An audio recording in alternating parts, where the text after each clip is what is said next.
ہر شخص کو موت کا مزہ چکھنا ہے اور تم کو قیامت کے دن تمہارے اعمال کا پورا پورا بدلہ دیا جائے گا۔ تو جو شخص دوزخ سے دور رکھا گیا اور بہشت میں داخل کیا گیا وہ مراد کو پہنچ گیا، اور دنیا کی زندگی تو دھوکے کا سامان ہے۔ اے اہل ایمان، تمہارے مال و جان میں تمہاری آزمائش ضرور کی جائے گی، اور تم اہل کتاب سے اور ان لوگوں سے جو مشرک ہیں بہت سی ایذا کی باتیں سنو گے، تو اگر صبر اور پرہیزگاری کرتے رہو گے تو یہ بڑی ہمت کے کام ہیں۔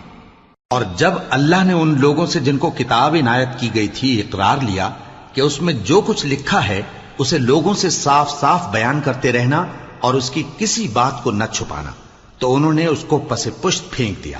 اور اس کے بدلے تھوڑی سی قیمت حاصل کی۔ یہ جو کچھ حاصل کرتے ہیں برا ہے۔